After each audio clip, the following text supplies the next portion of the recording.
Hello everyone, my name is Michael and I am speaking to you from the verse.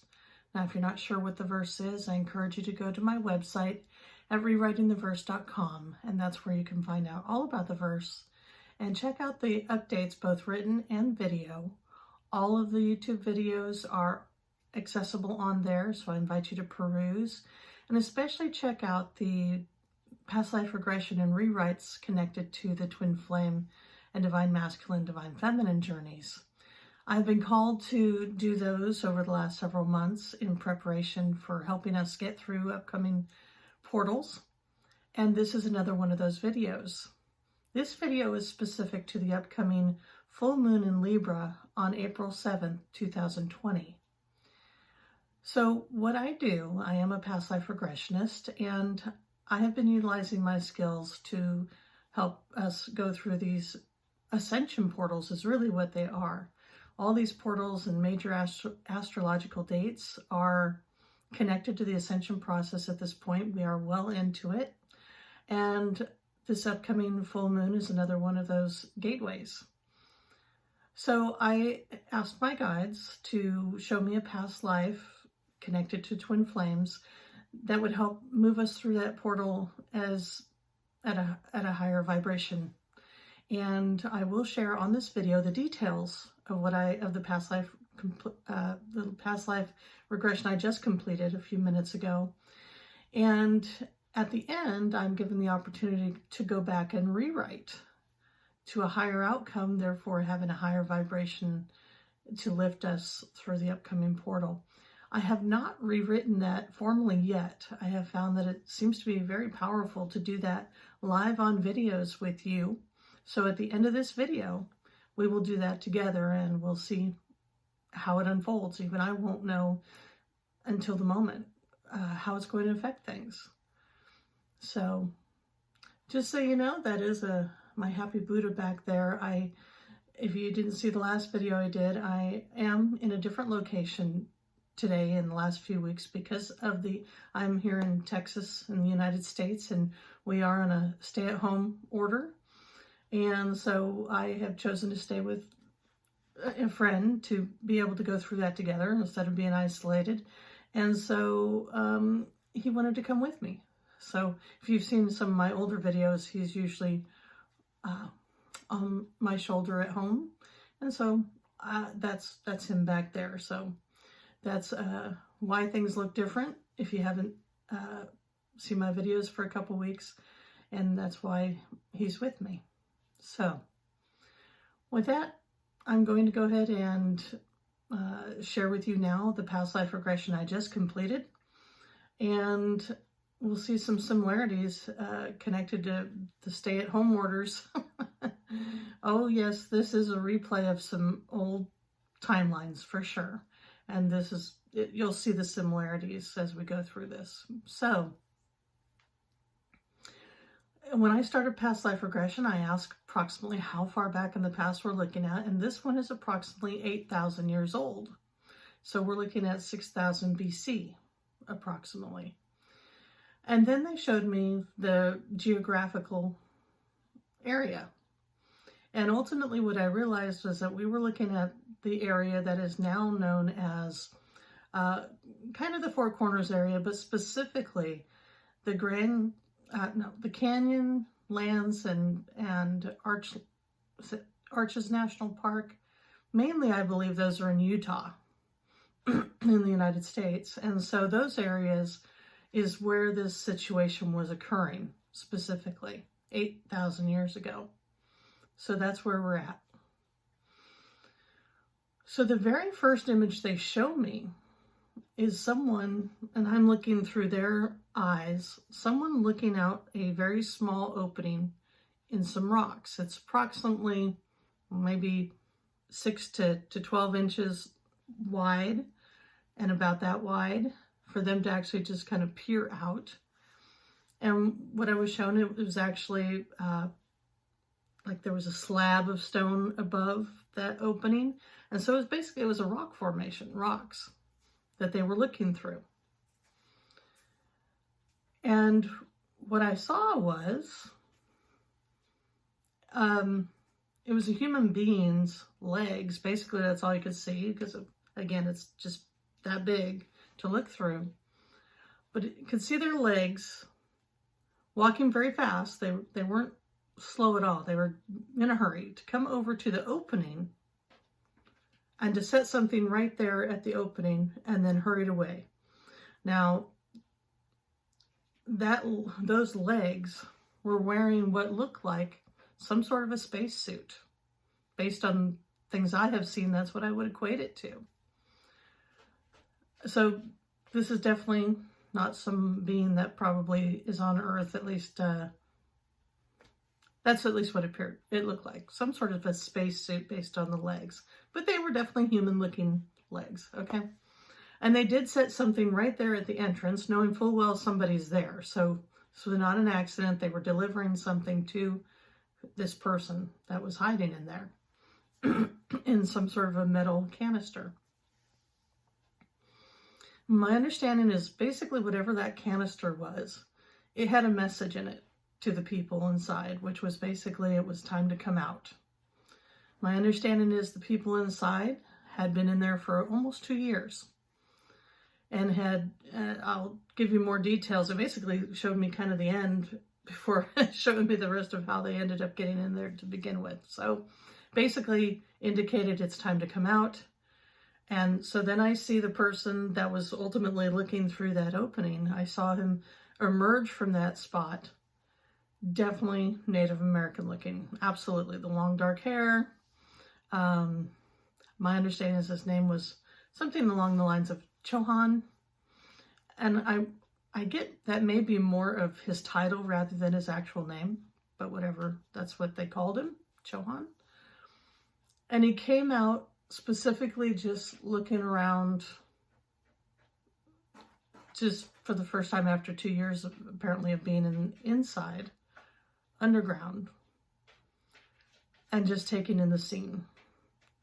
And I saw absolutely desolation from anywhere he was looking at. No green anywhere.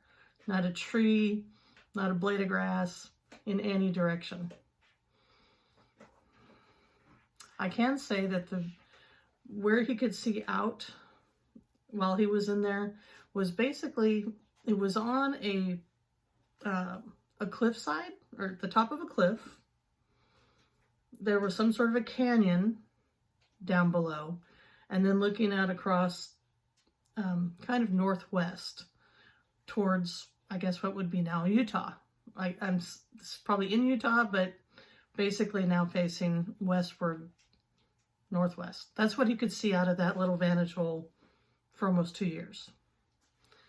But now he's finally getting out to see everything. And yeah, absolute devastation, and no way of surviving in that spot on the surface.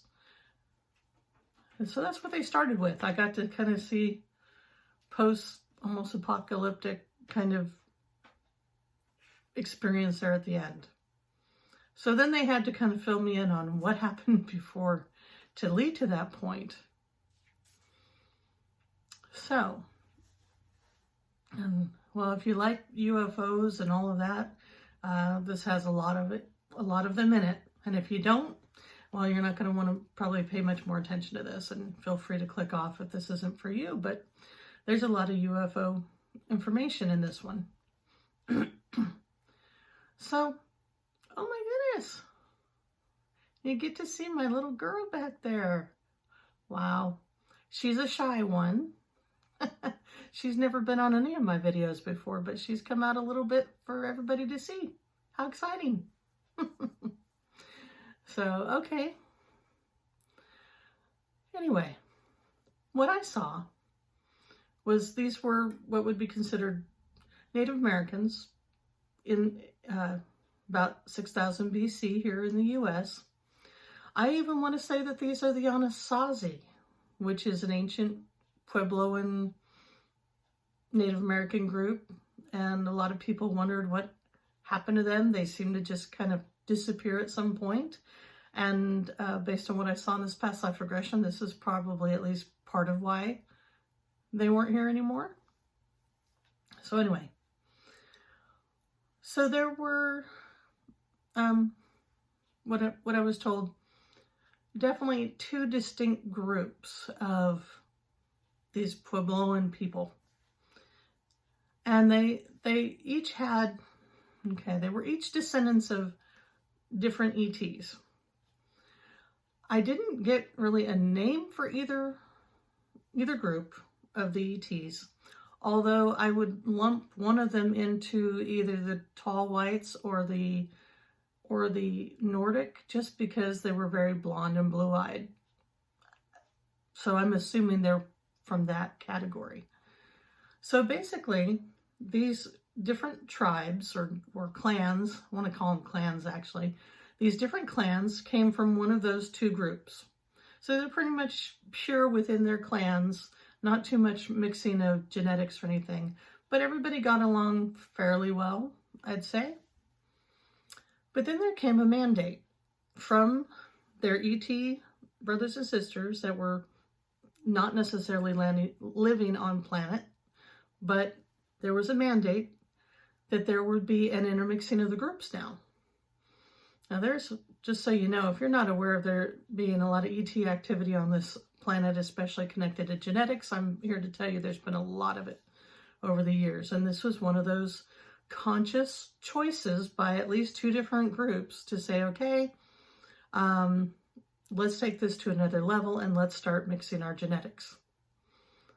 So I can see a large group of leaders from these various tribes, either the current leaders and or their sons and daughters, who would be the next leaders anyway.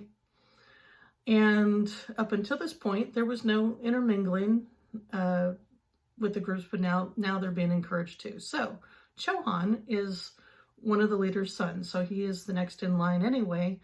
And the name I got for her, this is a twin flame reading after all, so he's going to have a twin flame.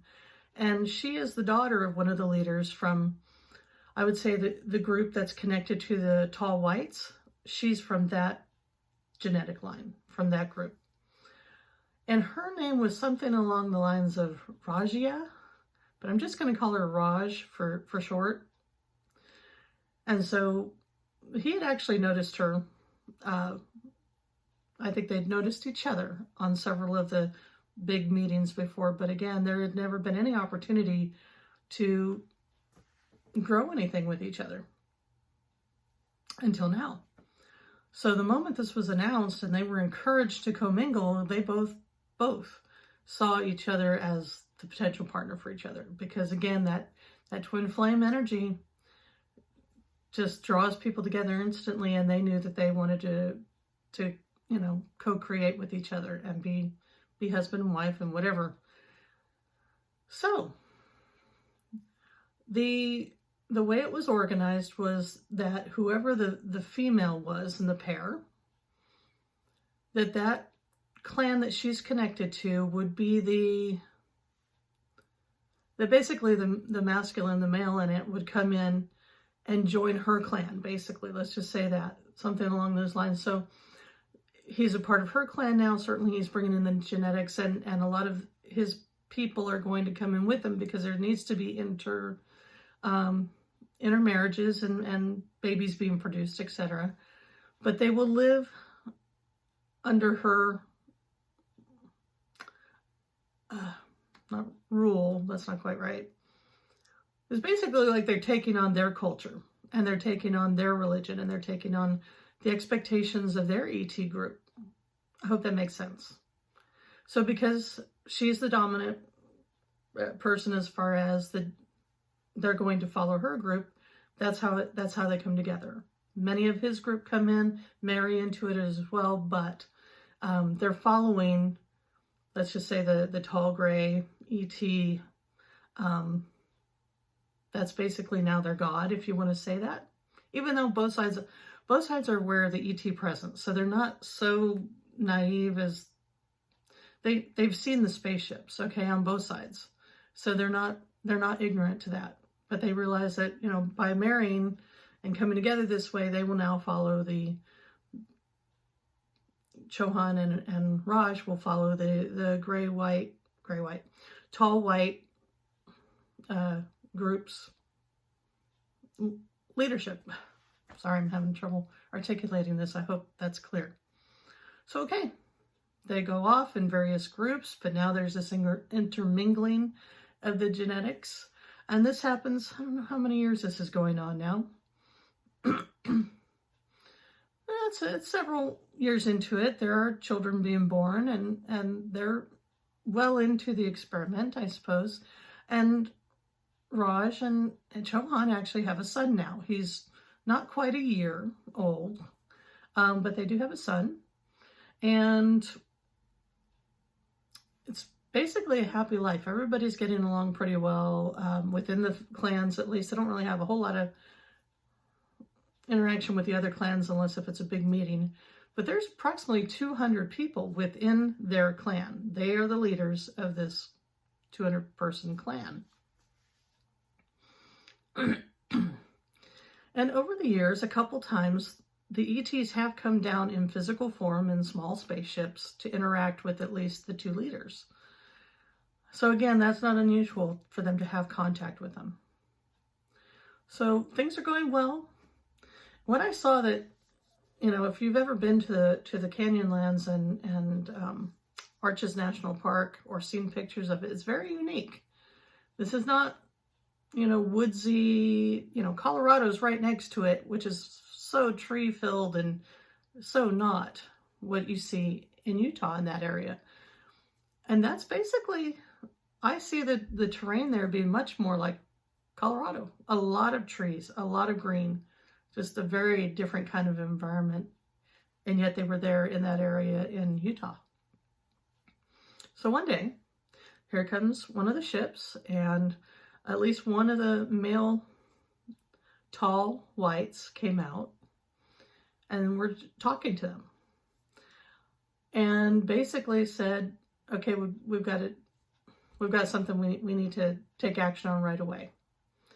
There is some sort of a major, I'm not sure if they were going to blame it on a comet or whatever, but there was going to be some sort of major upheaval that was going to cause severe weather, severe situations, and they had to go subterranean. That was the only way they were going to be able to survive this. But don't worry, we've got a place all set up for you. There will be plenty of water and food in the form of what I believe is kind of like manna that is described in the Bible.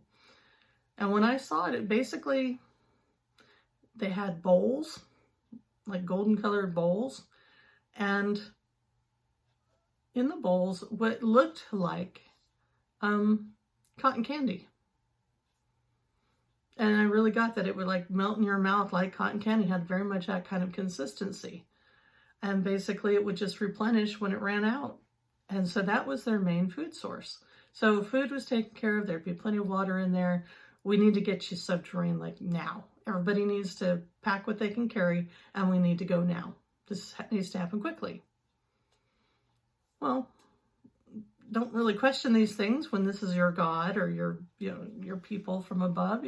You do what you're told. Nobody really questioned this. And the 200 people, they were able to move fairly quickly and get down into that space that was down underground where he was looking out from. That was like the top, one of the top entrances, and then it went deep into that side of the canyon, in the wall of the canyon.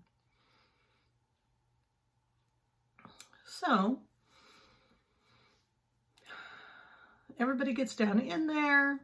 They move very quickly. Everybody was set down there. And so now it's just Chauhan and Raj up top with that ET, with the little ship right there. And so basically they've been told that this isn't going to be that long. They're not sure exactly how long it's going to take, but you know, the storm will pass basically, and then they'll be able to come out pretty quickly. So, you know, nothing to worry about, nothing to worry about. But as they're about to leave,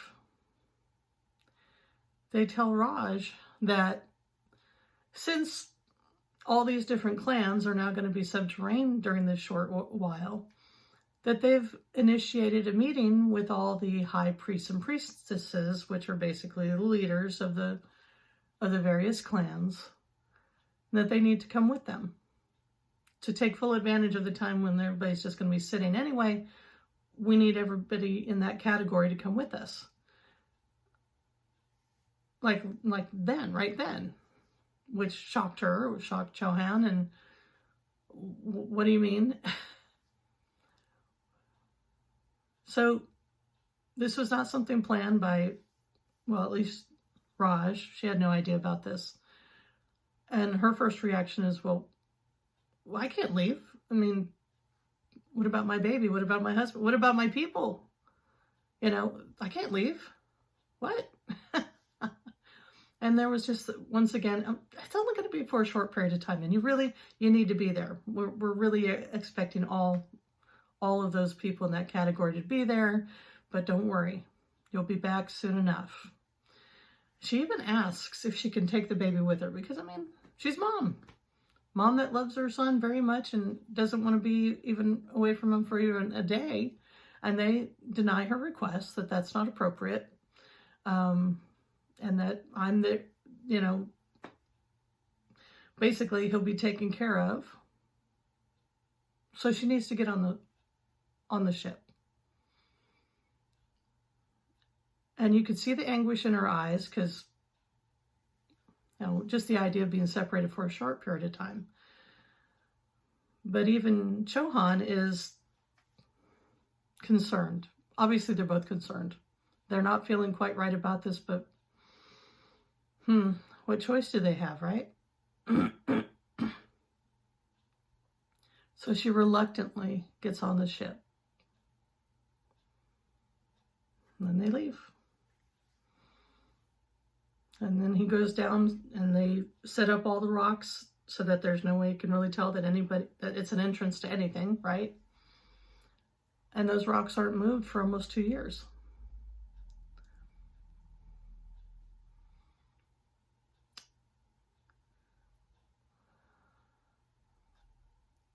So what they spent most of the time showing me was a lot of him looking out of that opening at various times of the day and seeing the destruction that was happening. He never saw an actual ship because there was always cloud cover. Even if it was during the day, it was always cloud cover, and certainly at night. And there were plenty of storms that were happening. But even he knew that a lot of the lightning was not typical lightning, and that something most likely was going on that they didn't tell them about. Green lightning? Yeah. There were battles going on above those clouds. And it was actually causing a lot of destruction in the area. How it looked when he went into that bunker, basically, and came out 2 years later was extremely different.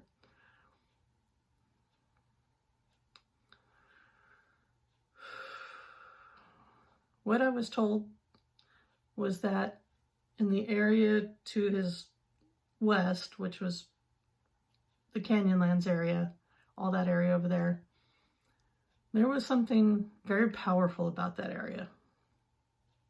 And that actually both sides of the clans were aware that there was something very powerful there, very ancient.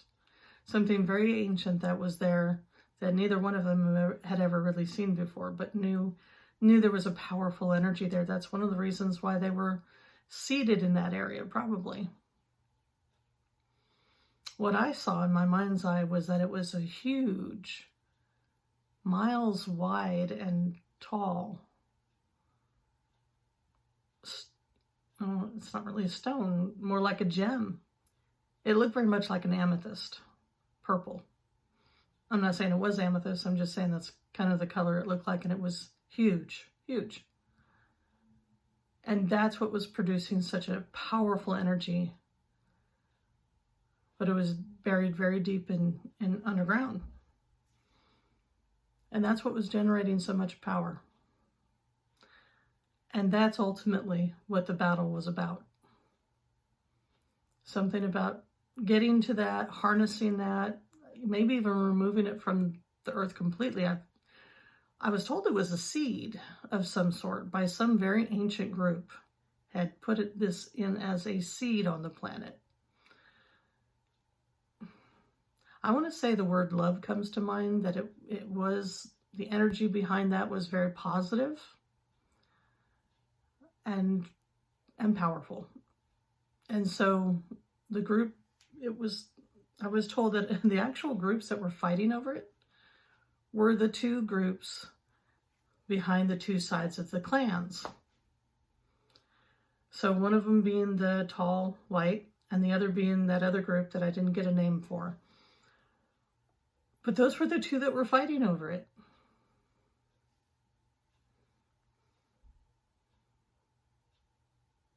So,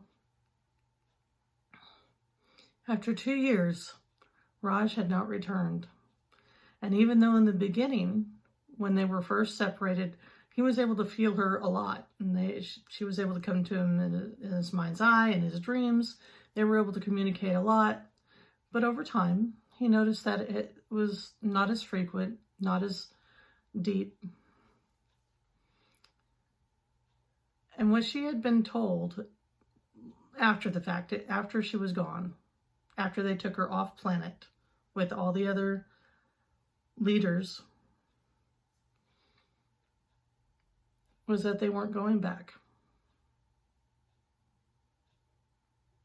That they weren't going back because that was no regular storm, and that there was a war going on, and they had already given up on pretty much getting what they were wanting out of the experiment of having the two groups come together and genetically cross their genetics.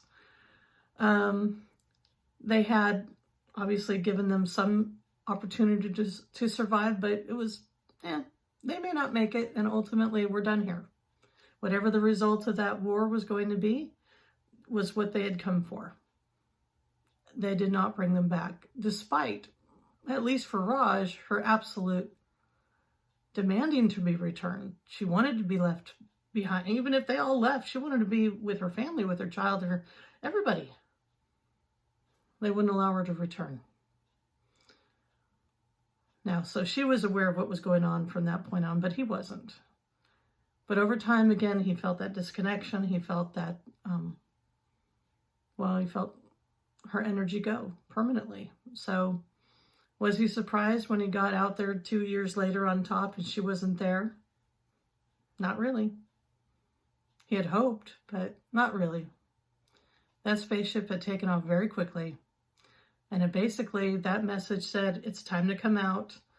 And they encouraged them to go south for survival. That's pretty much it. We're not coming back. We're not coming back. They said that basically in the message, you're on your own. Now they were able to go south. I believe they went as south as what we now know as Mexico. And were able to survive there. But clearly, things had changed very much. Many of the clans were gone completely, or they went in different directions. So this group really was pretty much on their own.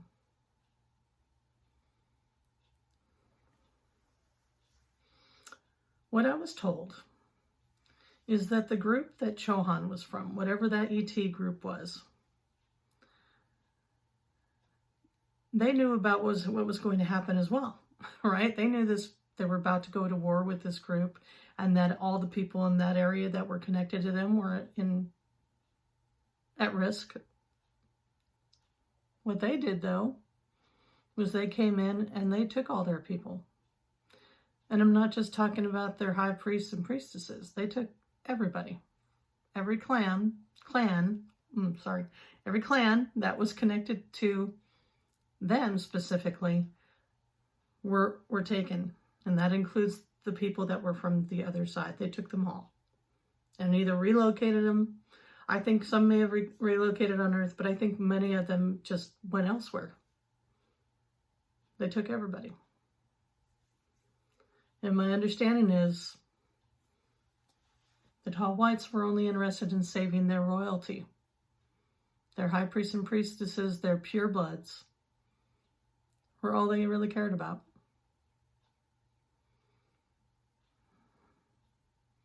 And so that's why some groups were left behind and some weren't. So yes, this group, for the most part, did survive down in Mexico. They went on, probably eventually became a part of the Mayan groups and whatever other groups came in at some point. But they were very much changed by that whole scenario. And they knew they had been left behind to die, most likely. So absolutely lost their faith in the group, the tall whites anyway, that they were a part of.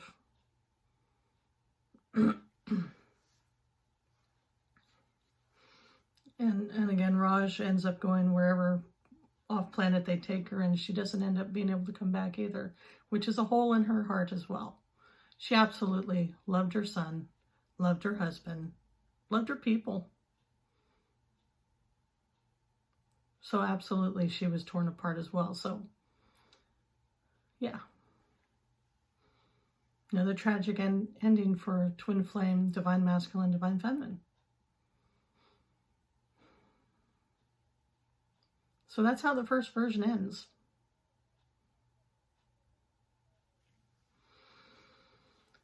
So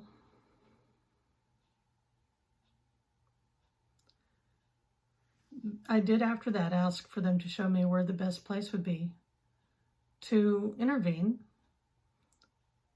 for a higher outcome, higher level outcome for this group, for these twin flames. And so this is where we're about to start to rewrite. So I don't know what's going to happen as I speak what they're suggesting that be rewritten and done differently. We'll see how it plays out on the timeline and formally put that into place. And once that's in place, it will change everything 8,000 years ago. And ever since then, all the lifetimes connected to that, which are probably countless at this point, will also be in whatever new energy comes in and into today and affect what's going on this planet today. So, okay. So what they showed me was that last moment where they're standing at the entrance of that cave that they're about to go in. Everybody else is in there. It's just Raj and Chohan out here speaking to this large white or tall white ET, and they're telling her she needs to get on the ship. And she's telling him she doesn't want to get on the ship, and even, you know, you need to understand that because by joining her clan, he doesn't have quite as much power as she does as far as the ETs are concerned. He's not their genetics, and they need to just obey their rules, basically. So his hands are tied for the most part as to what he can do right now and what he can say. And so whatever he did say the first time obviously did not make the difference. And she's at the point where they're telling her she has to get on the ship and, you know, you can't bring your son. And this is what he was thinking the first time, but he didn't say it. And this time, he says it. Not like in a demanding tone, but he just basically says, you know what? If this was my people, they would take all of us. That's all he said. It was more like just, you know, venting rather than demanding it. But she heard that.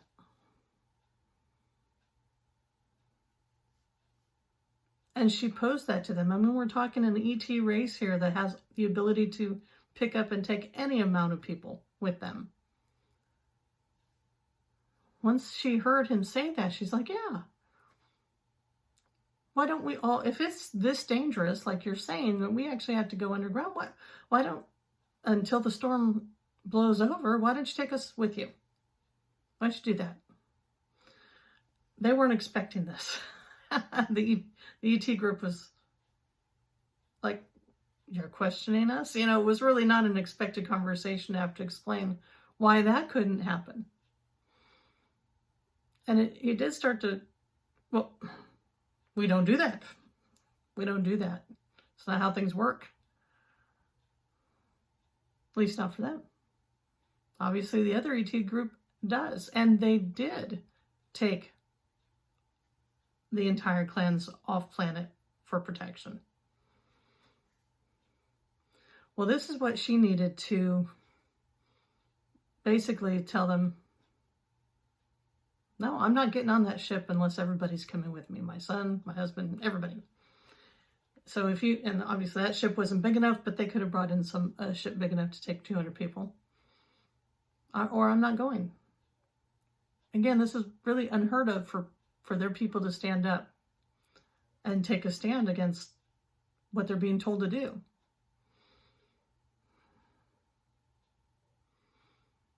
So what I saw was that basically, fine, die with the rest of them, basically. And they left without her, but without anybody.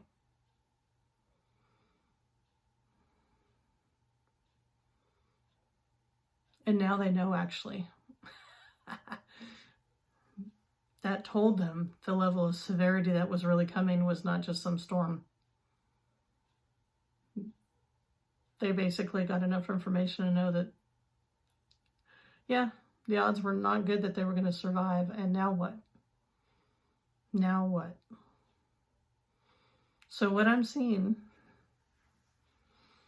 now that that ship is long gone, they're standing there now with the information of knowing their people are very much, they and their people are very much in danger now.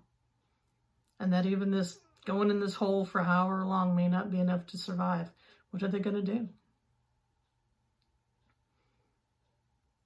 And they realize they have one choice, but it's a good one. They call his people. So they're already outside the box anyway of what the expectations are, what the heck. He has direct contact with his group. And he says, basically, we need help. We need help now. We need to evacuate all 200 people. We need help. Send a ship.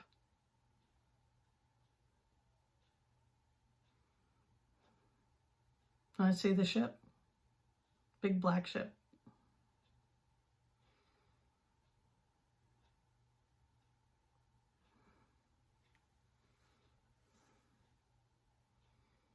And they're the last to get on the ship with their son. She's holding their son now.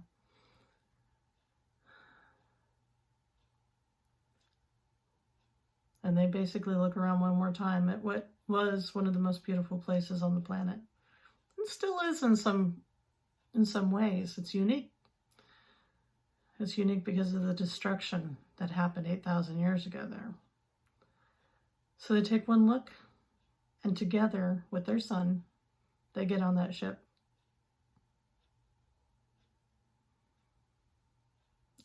Okay, I'm getting the word defector.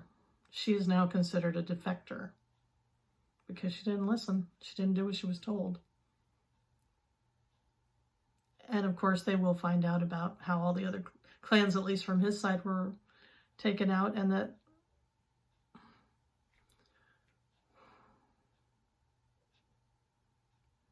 they're aware that the same kind of scenario on her side is happening for their other clans.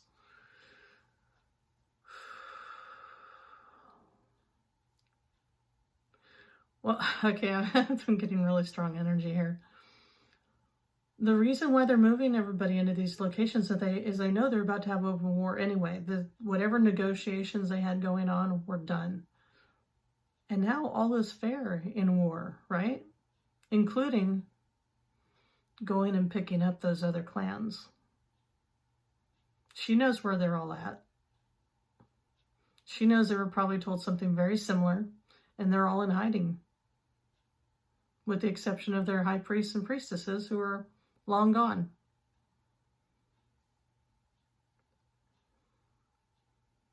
Wow. I'm seeing a lot of black ships dropping down right now. back then, 8,000 years ago, going to the different locations where she knew they would be at. In fact, she went with all of them, or at least talked through them, so that the people that were there would understand what was going on. So that anybody that was like, this is not our way, what are you doing? You're coming in and trying to take us over, that they would understand, from her at least, that this was necessary. They get everybody out of there. Every last one. Why? There's very little resistance, actually. Because the ones that were left behind, at least whatever leaders were left behind, they knew they were screwed. Something wasn't right with this evacuation, or, well, it wasn't with those high people leaving in such a time. It was even weird that they were being told to go subterranean when, I don't know, the whole thing smelled, right? But they had orders. Well, it didn't take much to make them realize that it was better for them to get on those ships. So they were all saved. Because not everybody, I mean, yeah, his group survived, but not everybody did. Basically, on the other side of that canyon, everything crumbled. They were very close to not surviving that as well.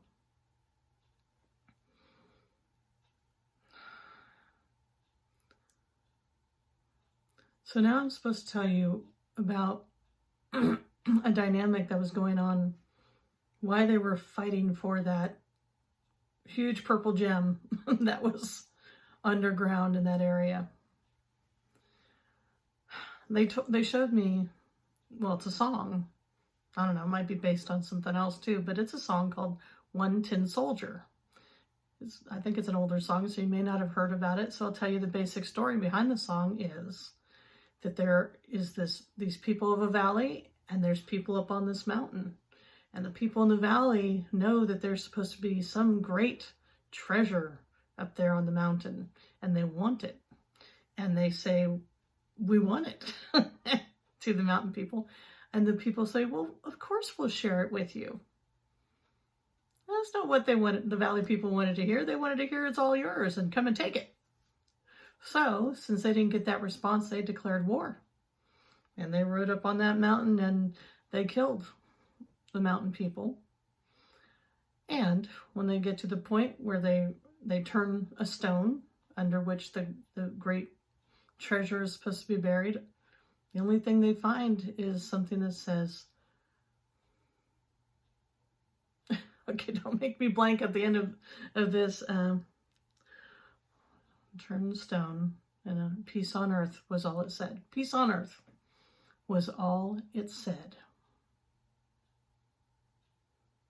That was the great treasure. And the people on the mountain understood how much of a treasure that really was. That is basically the dynamic they showed me about this stone. Its true value had nothing to do with whatever the stone was. It represented, like I said, I believe love and probably peace to some level.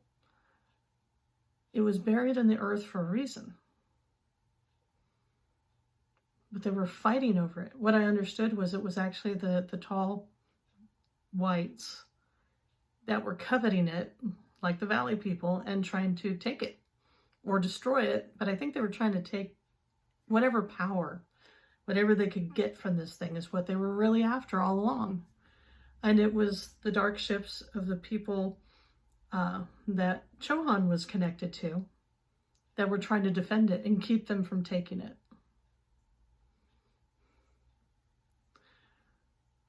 Well, in the end, I do believe what was left, at the entrance was basically saying we're leaving, because they didn't necessarily get what they came to do. But they sure left a lot of destruction. And they left a lot of people behind too.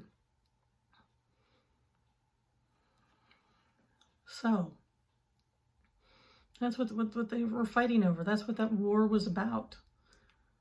That's why people were stranded or just given up for dead, left behind, even though they'd certainly had the technology to get people really out of harm's way. They didn't, at least on that side. But now all of those people are physically saved. Okay? So now, let's see. I haven't put it into place formally. I'm trying to see if there's anything else that they want to show me before I do. Because this will shift everything.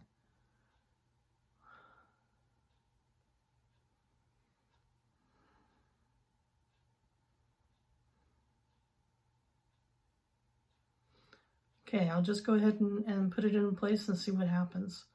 So, this means 8,000 years ago, every one of the people of those groups that were affected by that war, every one of those groups are being picked up right now.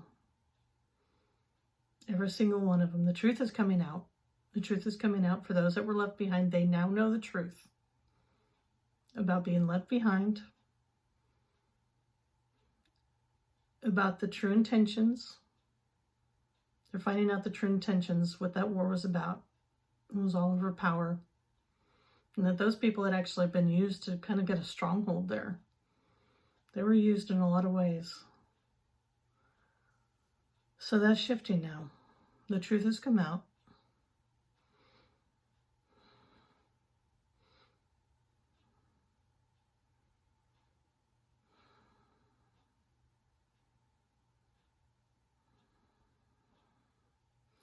And I'm seeing, are they on planet Earth or are they on a different planet? They're relocated, I got that. All those people that had been evacuated from that situation by those black ships are being relocated to continue what they had started. Only this time, they're not going to be ruled by those tall whites anyway. The ones, at least, that were up top making those decisions. They will be influenced, though, by their descendants that are the high priests and priestesses that are still left behind. It's not that their ideas or anything like that will be destroyed. They will be integrated, because I had a lot of positive things that they brought to the table. But the ones that choose to continue are the ones that believed in the integration of the two sides. The ones that weren't interested in war. They really were interested in the actual experiment itself. Those become the leaders.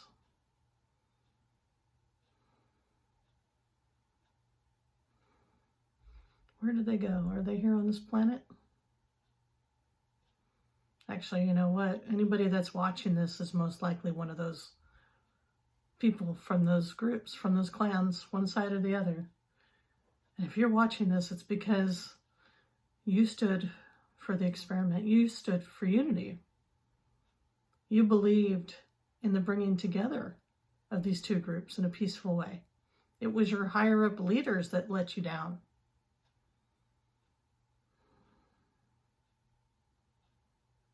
So it wasn't that it wasn't that the tall white group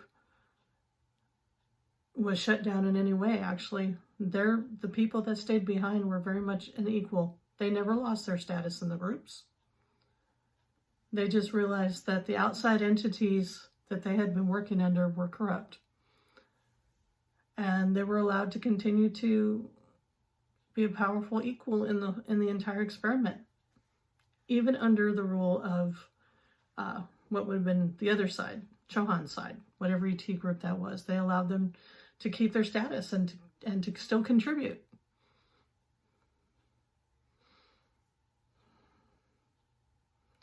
Okay, I'm getting that they're here somewhere in the United States as far as where they were relocated. Where were they relocated to?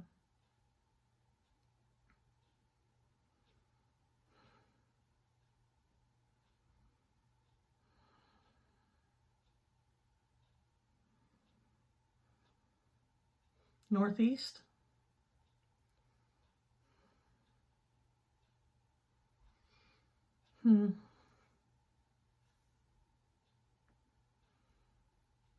I'm going to say near the Canadian border. Vermont, New Hampshire area maybe? Somewhere over there. So they weren't taken off planet. They were taken to an area that was similar in climate, etc.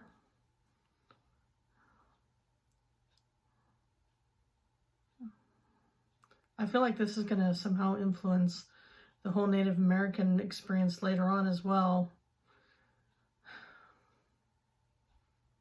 by their presence there. Anyway, I don't want to try to get into that too much, but it's okay. They're saying, yes, pay attention to that. Basically, it's going to impact, you know, the original, when white people come to North America and having to deal, you know, Native Americans having to deal with them. This is going to influence things a lot.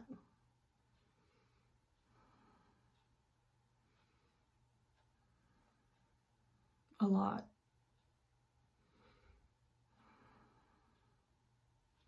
I'm feeling a lot of energy on this right now. Because remember, I've already formally rewritten it, so it's changed. In 8,000 years worth of lives, they've actually been located in the northeast now. And again, I'm going to say right on the border of where we now know Canada and the US to meet up over there. That's where they're at.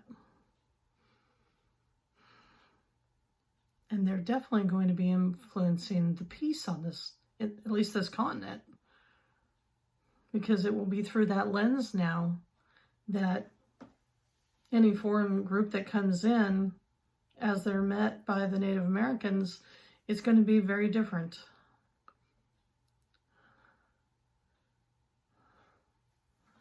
I'm going to say unity. There's going to be a welcoming, but not an ignorant welcoming.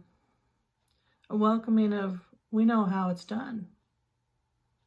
And if you want to be a part of this, you're welcome. So they don't take a risk by inviting new people in because they are so united. The Native American population is so united on this continent. By the time the white people get here,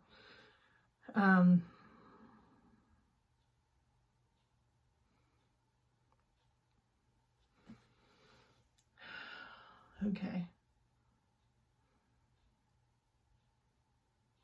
Telling me about them getting their lands back, which at some level I know that that's already happening, but I think this is taking it to a whole new level.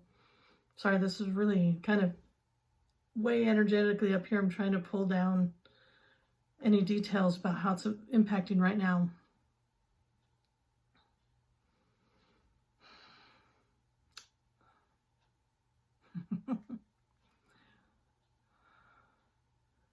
They lost the war.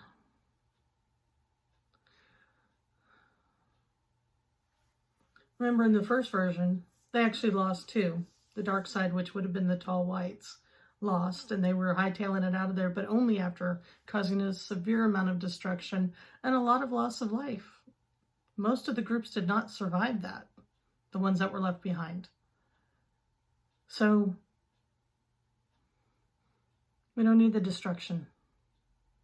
We don't need the destruction.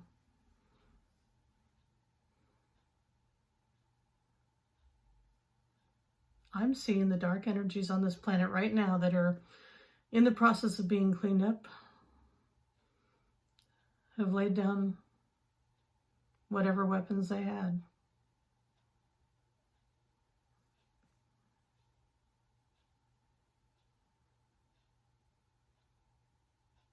Today is April 5th, 2020. We might have just gotten the final surrender of the forces on this planet. And I get it specifically because those from the past that were a part of them, genetically a part of them, were a part of figuring out the unity. Without them, that couldn't have happened. So it's those people who, yes, they have direct connections genetically with those groups that stood for what was right, that didn't follow orders, who followed love for their own families, for their own people, even if it was in the face of potential death for them. They stood.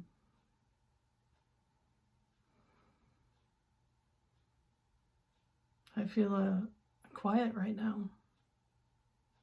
Do you feel that?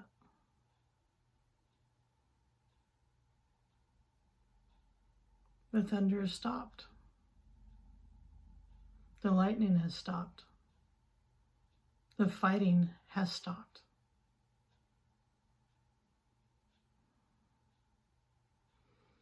Look at this date in the future when it's finally reported about what really happened on this planet and see if today was a key date.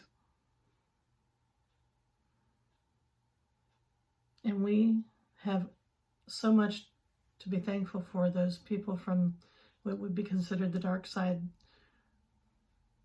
that stood up in this moment and did what was right.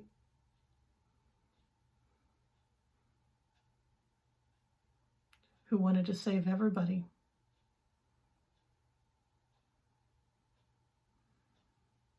They just did. They just did.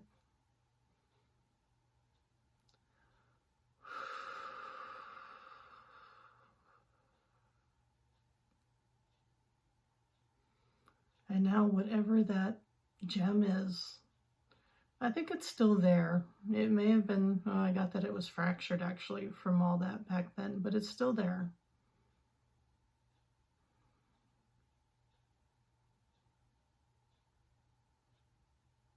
Whatever it stood for.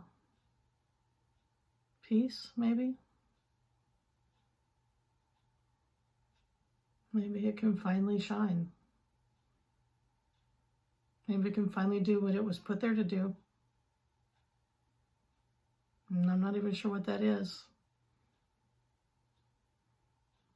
But it's extremely powerful.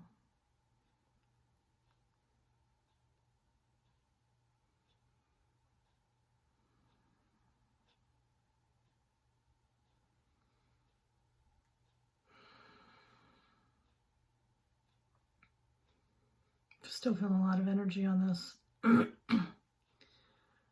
So, thank you to the dark ones, the ones that represent, quote unquote, the dark side, that took a stand in the end here to save the people. They were and are the X factor, what the dark side could not predict. That's why there's peace today. There's peace right now.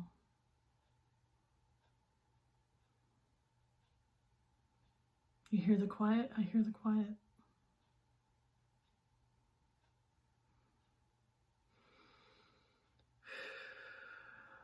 Well, if you liked this, please like, share, and subscribe. Again, go to rewritingtheverse.com and you can find out more about what I do. Thank you. If you're still here at this point in the video, you were absolutely one of those people. And if you're from the tall white group, thank you. Thank you for fighting for all of us. And the other side too. Obviously, they picked those people up in the ships no matter who they were. They took them all to save them all. So everybody gets credit, obviously. But we couldn't have done it fully at this level without full participation on both sides. Let's just say that. Peace on earth. Peace on earth. So until next time, I wish you peace and joy.